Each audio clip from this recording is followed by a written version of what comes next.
with his mother. They went there to have a little bath, but suddenly the boy wasn't looking. His mother was carried away by the river. And when the boy realized that his mother was gone, he started to cry.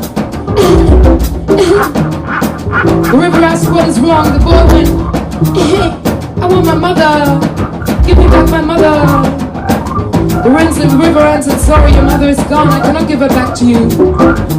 Instead he gave the boy a big fish. The boy took the fish and he continued his journey. He was walking until he suddenly saw a fire that was burning just like that. The boy asked the fire, you should be consuming something. You better be burning some meat or some fish. The fire said, I have nothing to burn. So the boy gave him his fish, and the fire burned all the fish until it was gone. When the boy realized that his fish was gone, he started to cry.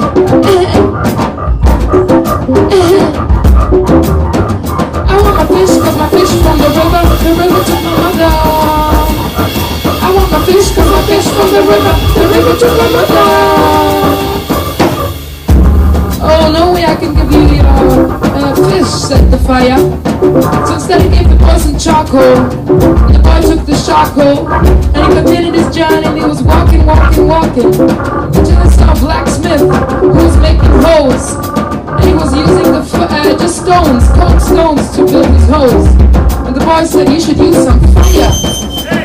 Well, I have no fire. So instead the boy offered the blacksmith his charcoal. Said, with this you can make fire, and with this you can make easier, better hoes. So the blacksmith continued to work with the charcoal and the fire. And he was working very well. He made many more hoes. Worked them out much easier than before. But one day, of course, the fire went out. And when the boy realized that his charcoal was gone, he started to cry. The blacksmith said, what is wrong? The boy said,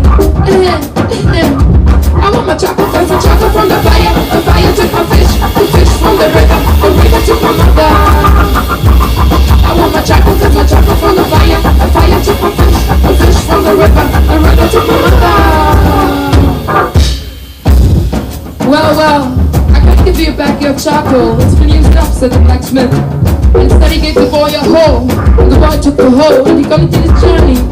And he was walking through the streets, through the fields, and suddenly he saw a farmer, and the farmer was scratching the ground with his bare fingers to plant seeds, to plant yams. The boy asked the farmer, you should be using a hoe. The farmer said, I have no hoe. So the boy gave him his hoe, and the farmer took it. For more than a season he was planting yams. It was so much easier, so much better. But one day, after a season, the hoe broke.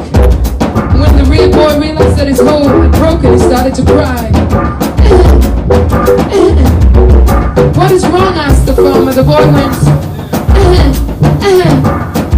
I want my hoe, cause my hoe from blacksmith took my chocolate, the chocolate from the fire took my fish, the fish from the river took my mother.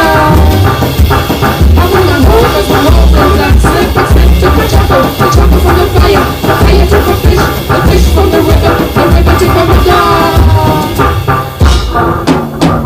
Well, your hoe is broken, and I have no other one to give you, said the farmer. So instead he gave the boy some yam. The boy took the big yam, and he continued his journey. He was walking through the fields. And suddenly he saw some shepherds who were milking their sheep, and they were drinking the milk of their sheep. The boy asked them, well, you should add some food to this drink. And the shepherd said, well, there's no food we have. So the boy shared his yam. They cooked it, they mashed it, they added it to the milk. It was so delicious. But very soon they had eaten up all of the yam. But when the boy realized that his yam was gone, he started to cry. The shepherd asked, what is wrong? The boy said,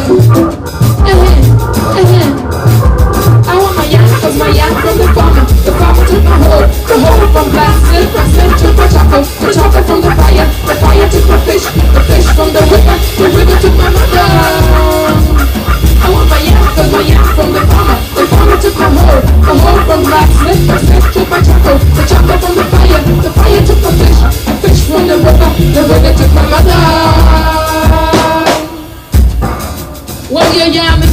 answered the shepherds.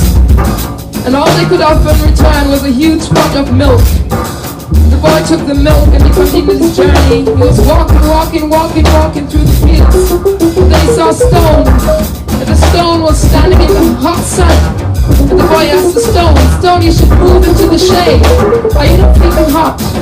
The stone answered, "Well, I am feeling hot, but there's no way I can move, I'm a stone." So the boy decided to pour his milk onto the stone to cool the stone down. Well, the stone was happy for a while, but very soon the sun dried up all the milk and it had gone. When the boy realized that his milk was gone, he started to cry. But the stone didn't answer. The boy went, but the stone didn't answer. The boy went, but the stone didn't answer. And the boy stood and waited for the stone to answer, but the stone never answered. And as he stood there for such a long time, what happened? The thing that happened was that the boy himself turned to be a stone. And that's the end of this story. Yeah. That's also the end of the first set.